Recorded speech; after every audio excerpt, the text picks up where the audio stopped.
Hello, and welcome back to another divine episode of It's Always Sunny in Wisconsin. I mean New Jersey. I mean heaven. I mean Hollywood. They never go to Hollywood in Dogma. But I am your host, Lugia, and these two with me are. I am Patrick, and I'm Red amen. Drum Arts. Oh, okay. Yeah, I just thought that was it. Okay. Yeah, and I'm a Red Drum Arts, and I don't know what to say, honestly. I'm not Christian, so yeah. Alright, but before we get into the movie, I believe we have some news.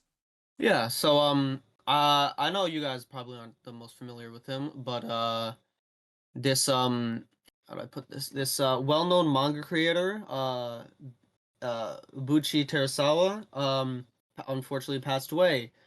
He's best known for the Cobra manga, and I think it's called Space Adventure Cobra in the States. Like at least the movie is, and that movie is like kind of what got popular here. But very unfortunate. He was a very talented figure. If you ever have the time, check out the movie or the anime. I've You know, heard one of of Cobra before. I've never seen it for As have myself, I. though. yeah, it was a Weekly Shonen Jump, and it was one of their best-selling series at the time. And yeah. This was in kind of like the post Star Wars sci-fi boom, so like this came out the same year as Gundam, and Anyway, in more gaming related news, have you guys heard about Unity? Yeah, there's some controversy going around with Unity. So Unity is a game engine, and it's one of those game engines that like a lot of like companies have used, big and small. It's indie devs have used it as well as actual like official companies, and they're basically changed their policy where they changed a lot of policies, but the one that's kind of note is the fact that they will now be like charging like people for the creators for every download. But the thing is one, it counts like if someone uninstalls it and then reinstalls it, that counts as like another one, so they'll get charged again. Oh, that's And shitty. also, yeah, and also a lot of people like did math and figured out is like, if I do like the Epic Games like free giveaway stuff, or if I sell this at like at a this low price instead of like full $60, I'm gonna have to pay like way more shit than I earn, and a lot. It's just a lot of like dumb stuff there. A lot of devs said that they're like gonna be switching to Godot or Unreal. A lot of people think that it's probably not gonna happen because Disney and Nintendo, they also have used Unity, and they're like, nah, they'll sue the shit out of them for something like that. I don't think it affects like old games. It's mostly just gonna affect new ones, but like still, actually, it might affect old ones. I'm not sure. If it affects old ones, they're definitely gonna get sued. But Isn't Silksong being made in Unity? yeah, Hollow Knight was made in Unity, yes. Damn, that game's never gonna come out then. Yeah, Dear Dove was made in Unity. Yeah. Well, to be fair, that game has seen like almost no progress anyway. So Yeah, very but I good. believe Unity Personal and Unity Plus, which is that's 20 cents per install, and yeah, it's basically gonna kill this thing could kill like indie games like on at least like severely hamper indie games for like a bit, if it actually goes through. Random question. Have you ever Yeah, played No More Heroes 3? I have, and I know that the villain. I haven't played it, but I know that the villain is the CEO of Unity, I believe. It Like was it was just either like Unity or Activision. no, it was Unity. I remember the people posting about it. Yeah, they're two villains, and it's FU, and then the second one is just the last name of the guy who owns Unity. It's just basically Suda51 just being like, "Fuck this guy." He tried to warn us. And speaking of Suda 51, this is gonna be the most awkward segue imaginable, but we had a Nintendo Direct today, like literally 2 hours ago. And the reason Yeah. why I'm bringing up Suda 51 is because one of the games on display kind of reminded me of Killer 7. It's Princess Peach Showtime. Oh yeah, they finally revealed what What? that game is, So and Pardon? it's not what I was expecting. What? so basically in that game, you could think of it like Kirby with the different copy abilities, but you take on different forms of Peach, not forms, like costumes that give you new abilities. Like there's a sword fighter Peach, there's a chef Peach, there's The a kung Detective fu Peach. Peach. And the first thing that just came to my mind was Killer 7. Like, oh my god, she has so many different personalities. It looks interesting. I don't know if I'm gonna get it. I think I need to be more convinced at the idea of it because it looks like a minigame collection more than anything.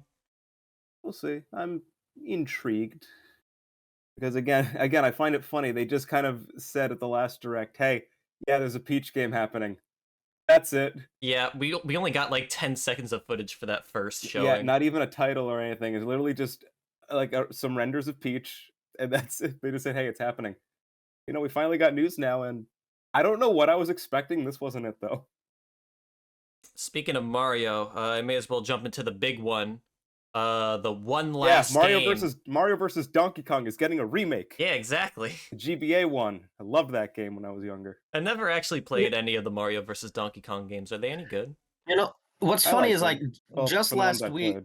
What's funny is just last week I played the precursor to that one, the Donkey Kong on Game Boy, and that game is fantastic. And I'm surprised it never gets like any like remake or attention because like it is a precursor to the Mario vs. Donkey Kong, and I was like, it's really good, but It was on the 3DS Virtual Console, but that was about it.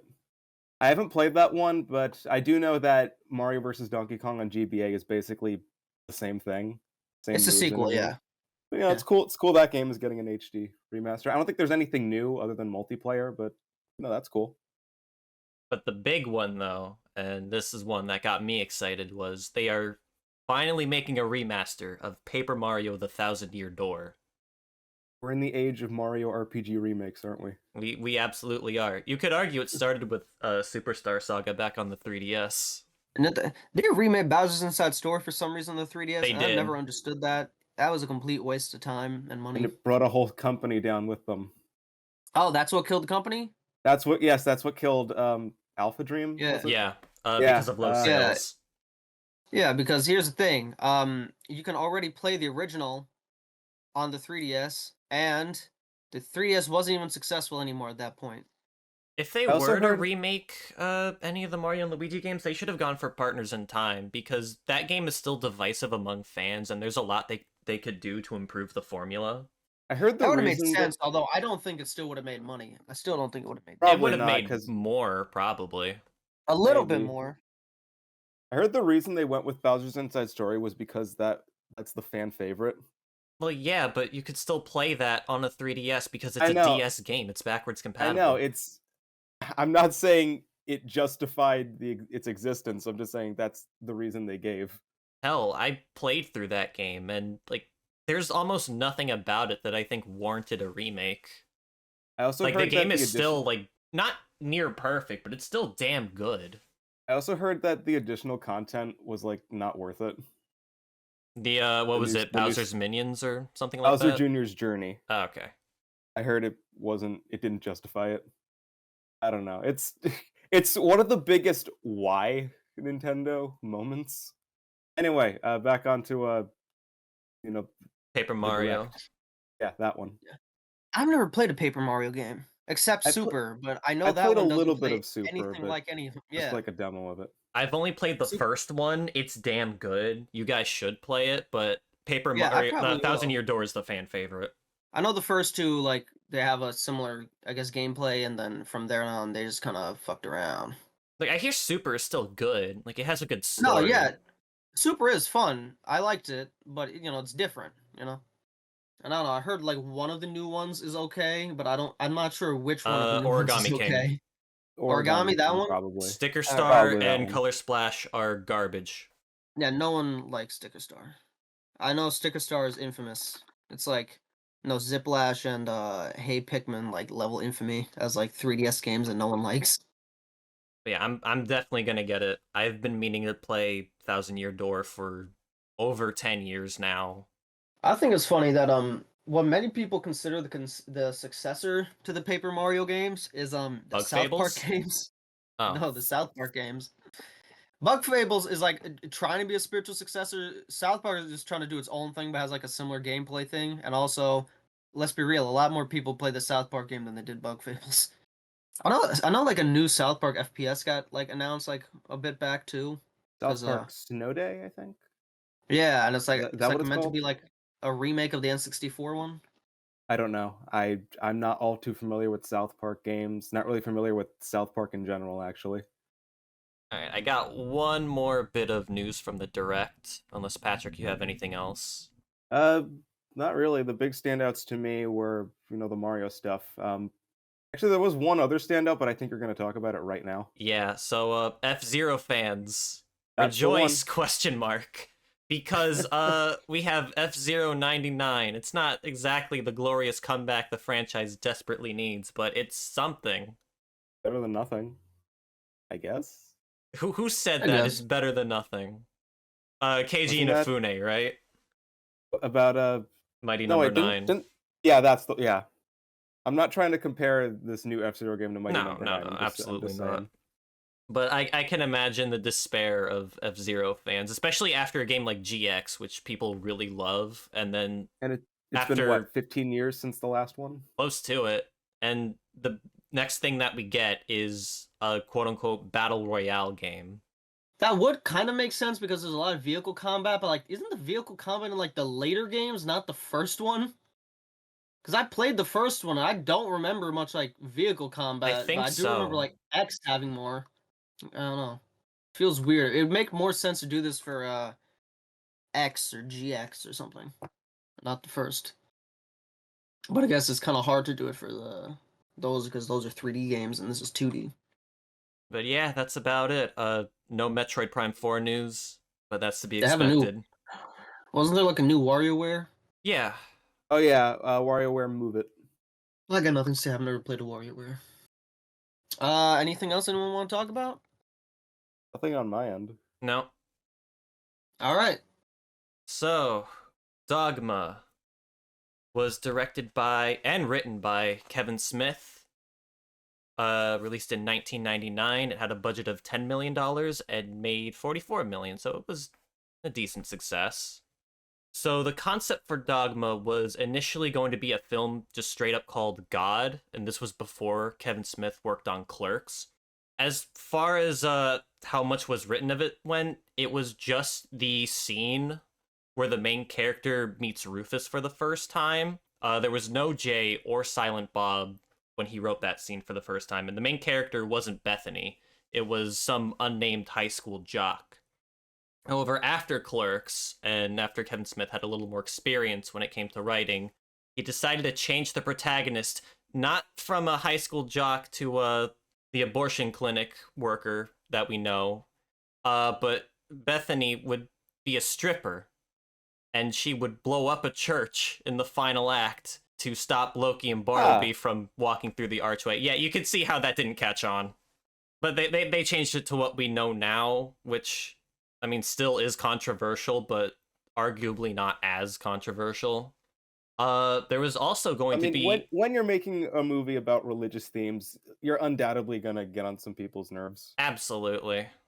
And speaking of getting on people's nerves, there was going to be a sequel planned for 2005 that would touch on the Islamic religion, but it got canceled because Kevin Oh Smith boy. realized, yeah, if I literally say anything about Islam, I'm gonna be put on a hit list. So he didn't go Yeah. through with it. I mentioned South Park earlier. South Park, I believe their episode that involved like even it wasn't even like about Islam. It just had a little bit of Islam mockery in it. It got like pulled. It's like it's censored like to this day. I'm pretty sure. And as for Dogma itself, well, first off, how did you guys watch it? I watched it via, that website that Red Yeah, I shared. just That one torrented it. website. Yeah, I just torrented it. All right. So the reason as to why is because Dogma is currently not available on any streaming services whatsoever because the rights are quote unquote being held hostage by Bob and Harvey Weinstein. That's And the one thing about Dogma that I did know before watching it. as to why this is the case, I couldn't find anything. In fact, Kevin Smith did try buying the rights back, but like they didn't budge. They're keeping it. I have no idea why. Um, they're infamously bad people. What a world we live in, where Kevin Smith's religious movie is held hostage and the rights are owned by a convicted sex offender. What And a they're world. Jewish too. They're not even Christian. Like, what the fuck? This is about Catholicism. This is going to be quite an episode, isn't it? We're probably gonna piss someone off. Probably, undoubtedly. I mean, hey, we got through election just fine. I think we'll be okay. Well, election is a parody of politics, and it's a high school election. It's not a presidential election. I mean, there's still some political commentary in there. Well, yeah, but it's a much smaller scale. All right, so what is Dogma about? So, I'll try to put this in the simplest way I can. So we have two fallen angels named Loki and Bartleby, who were banished to Wisconsin, by God because of some vile acts that they committed, and they're looking for a way to get back home. And one day they manage to find a loophole in the system.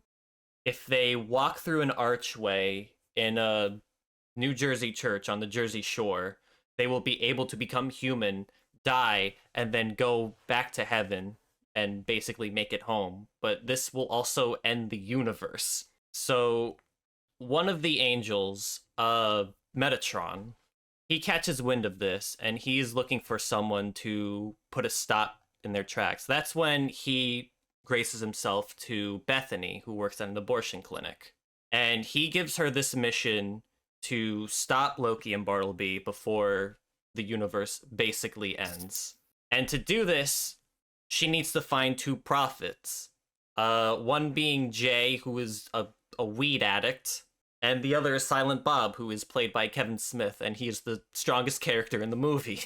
So now it's up for Bethany, Jay, and Silent Bob to stop Loki and Bartleby from walking through that archway, while meeting a couple of other faces, like Rufus and Serendipity.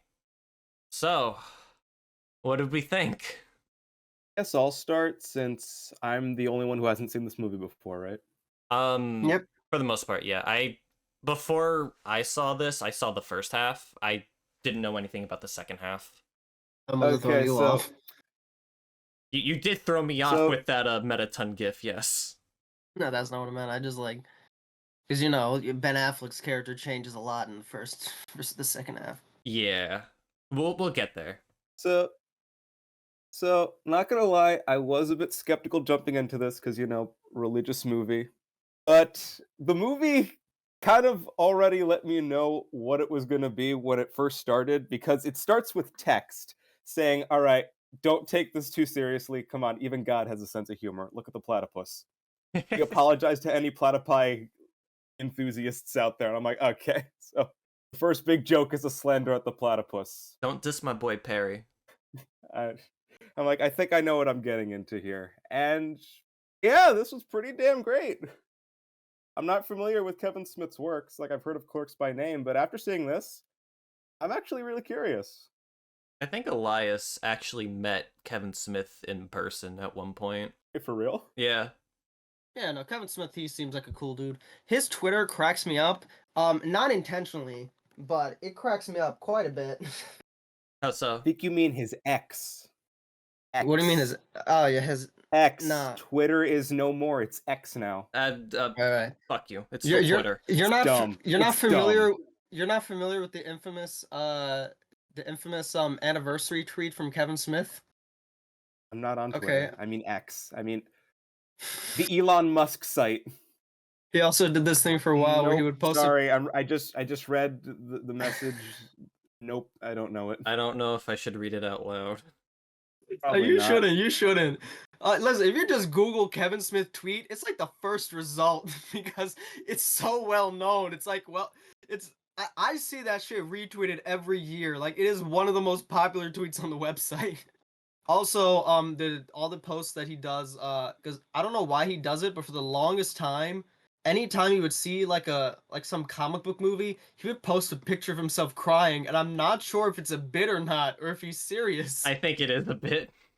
Like, I think the first few were serious, but I think it's a bit now because he's done it like 4 more times since, and he has to know people think it's funny, right? Yeah, no, the face that you just posted, that he's obviously acting that out.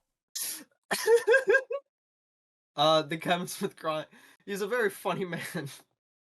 Unintentionally and intentionally so, because like I generally think that like Clerks and Dogma and Chasing Amy, and the animated series. Like they're generally got some very funny jokes in there. Okay, yeah. So anyway, pretty stacked cast.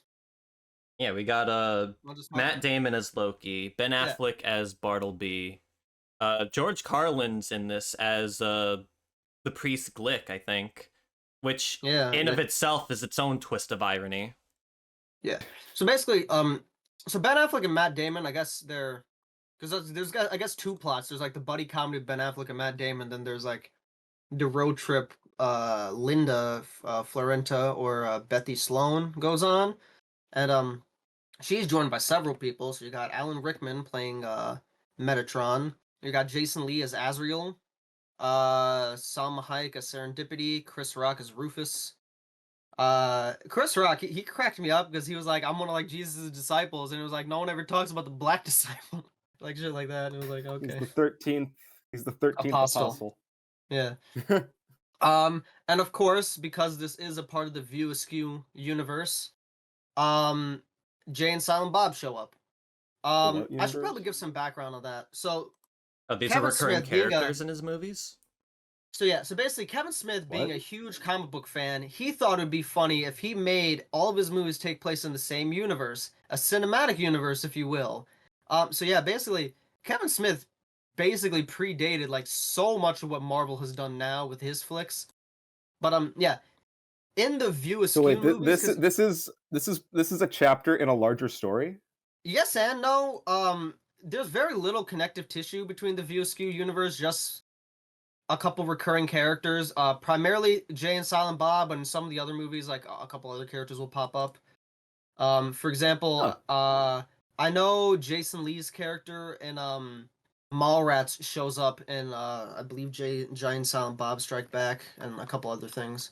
But yeah, so the View Askew universe is Clerks, Mallrats, Chasing Amy, Dogma, Jay and Silent Bob Strike Back, Clerks 2, and that was it for the longest time until they made another they made a few more Jay and Silent Bob movies in Clerks 3. But yeah, for a while those were the only that was the View Askew universe. I'm pretty sure Jay and Silent Bob Strike Back was meant to be the end because that movie ended with Alanis Morissette closing the book on closing a book, and the book said the View Askew universe, and after that Kevin Smith made like a movie or two that had nothing to do with the View Askew universe. But then he made Clerks 2, and then Jay and Silent Bob is like I guess the main like through line through all of the movies. Mostly because Silent Bob is obviously Kevin Smith, so it's very easy to get him to show up in all of his movies, and he just gets his buddy Jason Mewes to pop up. But the Askew universe is very interesting because like it really does like it shares a lot of like cinematic universe elements. Mallrats also has a Stan Lee cameo, and this was before Marvel started doing Stan Lee cameos. It's like I'm just saying, I think of some people at Marvel were Kevin Smith fans, which makes sense because he was like the only vocal comic book nerd that made movies at the time. Seems Kevin Smith was ahead of his time. And ahead of his time in many ways, because like I've always considered Kevin Smith to be Kevin Smith and Tarantino. I generally think are the two most influential indie directors of the '90s, because Tarantino obviously has his influence, but people know Kevin Smith, but like I oddly think that the people he's influenced are like I guess more well known, but like he's influenced Dan Harmon, who went on to create Community and Rick and Morty. If you've seen Community and you've seen Clerks the animated series, you're like, yeah, no, these are definitely very similar shows. He obviously was influential in Edgar Wright, although Edgar Wright was also influential by Tarantino, so it's kind of like a mix. And they all took a little bit from Shane Black. Joss Whedon was very clearly influenced by Kevin Smith, so a lot of is a very oddly influential figure for someone that doesn't really seem super significant now. Oh, he also is influential in Judd Apatow. If you've seen Zack and Mary Make a Porno, you can tell that that's just a Judd Apatow movie that Kevin Smith directed, but it also feels like a Kevin Smith movie because Kevin Smith movies feel very similar to Judd Apatow. While we're on that, the direction of the film. What did you guys think of the direction, the visuals? Uh, I think a lot of the practical effects looked pretty cool, like the wings, although it became very clear to me that they only had like one pair of wings because they looked the same throughout both Metatron, Loki, and Bartleby. Yeah, they do actually. Yeah, they do. I was like, I think Metatron's looks a little different, but then like I remember No, they're the I looked same. up an image. You Yeah, I look at looked up them an side image and by like they're the side. same. Yeah, they're the same. And then there's also the shit monster. And I Yeah. didn't think that this movie would have a shit monster, but here we are. So Hey, come on, the this great isn't really mighty a Pooh hot still take. needs to find work. Yeah.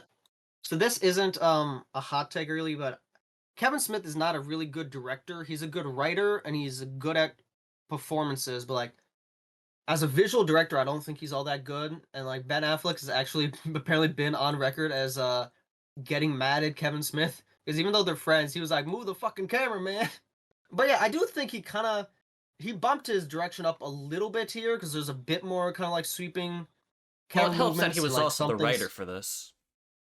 Well, he's the writer for all of his movies. I'm saying the writing is good in his movies. It's just the direction isn't good in his movies, like on the visual level. Like it worked for Clerks, because that's meant to be kind of grounded. But I feel like this movie is like so fantastical, but it's just shot in a similar way as like Chasing Amy and Clerks, and it's just like, oh, okay, well, like I feel like this might have been a movie that would have benefited from Kevin Smith handing it off to another director, and I think he was gonna do that, but or maybe that's a different movie. But like I know one of his movies he wasn't planning on directing, but the visual effects department was like they were decent though. What's funny is have you guys seen the first Clerks? No. No. He teased Dogma at the end of that movie. Dogma was like meant to be his second film, but like I guess it went through some production things, so it ended up being like his fourth or fifth. But yeah, this was he was meant to do this first because the ending line of Clerks is Jay and Silent Bob will return in Dogma. What did you guys think about the anti-heroes in this case, Loki and Bartleby? I thought they were great. Like I thoroughly enjoyed their appearance in the movie. I liked their dynamic in the beginning, with Loki being like the overly righteous maniac and Bartleby being like this more laid back character. But after the train scene, like those two roles get completely switched, and I felt like if they wanted to do that, they needed a much better transition for that because like after that scene, Yeah, Bartleby yeah. Yeah, I just thought loses it, and Loki's like, oh, "Okay, dude, chill out." And I'm like, "Loki, you literally killed a bunch of office guys for the cow products." yeah, like I know that's the punchline, but it still felt very jarring. Like he's an effective villain. Like Bartleby is an effective villain, but I don't know. It kind of loses like a little bit of the charm. Yeah, there needed to be a little more to get from point A to I point B with agree. him. But yeah, Speaking of I thought which, what do we think of the characters in general? yeah, no, I like the Yeah, characters. I they're pretty thought funny. Bethany is a good straight man, and then Serendipity, Rufus, Metatron, they're all good Metatron was jokes. great. Jen and Silent Bomb are also I used love the pretty well. ties they make. I love the ties they make with the religion, like Rufus being the 13th apostle, as we said, and Serendipity being a muse that wanted to actually create things. I love the ties with everything. It's like obviously like again taking from religion, but I love the world building and what they build on. Kevin Smith is an atheist. He is a Catholic, and it was kind of written from that perspective. I will say though, I don't think the ending is fine, but like I don't think I think the core tension of the film is explored pretty well, but like the dealing with his like frustration and disillusion from Catholicism, but like the central tension of the movie is like how one kind of like I guess reckons or deals with their faith with institutionalized religion, and like it's critical of some aspects of the Bible, and like there's a lot of scenes that are criticize the Bible actively, but the conclusion I felt was a little bit like kind of limp wristed. I don't know, like it emphasizes like many times like the flaws of the Bible. The portrayal of women. That part always like stood out to me. You remember the Eve stuff.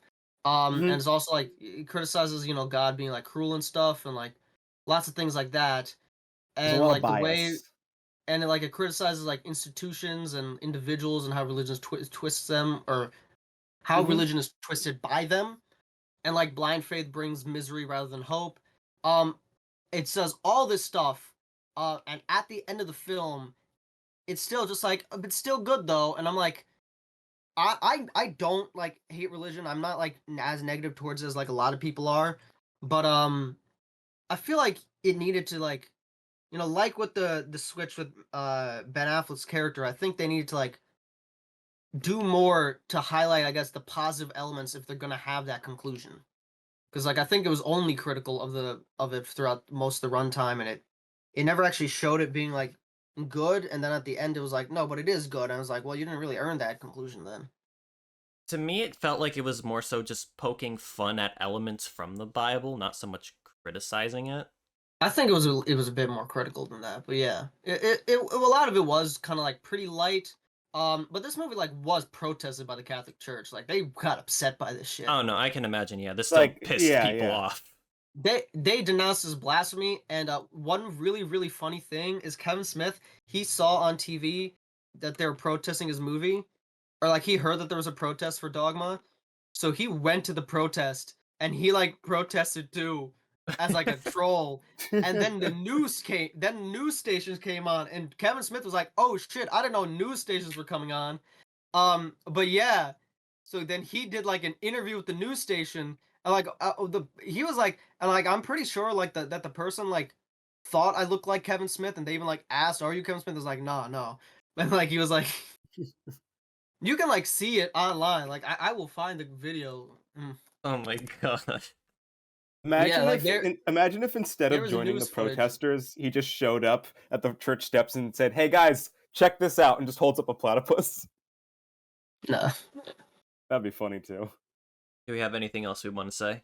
Controversy probably helped it. I thought it was really funny. Like I want to mention that like there are a lot of good jokes in this, and it's a pretty strong script, even with our criticisms towards some elements.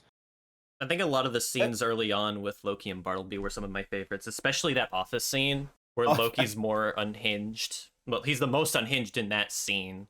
You ever see that anime PSG or that TV show Good Omens? It at times remind me of Good Omens and that because those two shows are both about kind of crude angels that are like friends. And actually, see, Good Omens is about an angel and a devil and a demon that are friends. So obviously they got kind of a similar dynamic with the straight lace and the rough one, and then Penny and Stocking, the anime, is about two angels that got kicked out of heaven and are trying to earn their way back in. So a lot of similarities there. I have Um, a question about Kevin Smith. Does he have something against John Hughes? 'Cause there's a lot of John Hughes slander at the beginning of this movie. I think it's just that this is a road trip movie, and John Hughes has made a lot of road trip movies, so I think he was just kind of poking fun at that. Ah, Because there's National Lampoon's Vacation, Planes, Trains, and Automobiles, Dutch, the Mom's Ark, and Home Alone. Like, there's a lot of road trip stuff in his movies. yeah. The biggest slight against him isn't even a road trip movie. It's Serendipity says like I was involved with some of the biggest movies of all time, except Home Alone. I hate that piece of shit. Like what? I think that was just like a random like joke. I don't know. I don't think he has beef with him because like they have a similar kind of sense of comedy. I don't know. I noticed a lot of slander against John Hughes. I'm like, what's going on here? Anything else? I did not know this is where that Buddy Christ meme came from. Honestly, yeah, the first time I saw this movie, like, I didn't know that was there either. Like, that Yeah, caught no, me same. completely by surprise. And that's like I thought that was that's just a like real statue that was just somewhere out in the world. yeah, same here. And that's an old meme. That is like late 2000s, early 2010. That is like early meme culture. Yeah, no. Kevin Smith has apparently mentioned Hughes' influence, so I think it was more loving. I find it funny the context for the statue is yeah, we're replacing the Jesus on the cross with this because we want to connect more with people. We want to connect with the youth. Oh yeah, and Shermer, Illinois, in Uh, Dogma. Yeah. Apparently, that's where most of Hughes' teens films were set. So yeah, there's like a lot of deliberate reference to John Hughes. Yeah, Kevin Smith is like a fan of John Hughes, so these are all kind of tongue in cheek. And Hughes is apparently a fan of Kevin Smith too. Apparently, Hughes says, "I saw Clerks and it made me a little jealous. I want to do something like that." And he also says he likes how he maintains in New Jersey, how he shot in New Jersey, and it kind of maintains the regional flavor. You can tell it's in New Jersey. Also, one other thing. This is random, but at one point the Metatron says, I'm as anatomically impaired as a Ken doll, and that just reminds me of that one line in the Barbie movie. Do you know what I'm getting at, Red? Yeah, I remember. I remember. I Yeah. remember the scene. I just don't remember the specifics of it. Do I even want to ask? Should I tell him? Yeah, sure. All right, so in the Barbie movie, light spoilers, when Barbie and Ken first enter the real world, they engage in a conversation with some construction workers. Barbie acknowledges the fact that neither the Kens or the Barbies have any genitalia. And then Okay. as they're leaving, Ken looks at them and he just smugly says, "I have all the genitals." And then Uh, they go away. It's so random, but it's honestly hilarious. I'm starting to see the argument why this isn't a kids movie. It's not.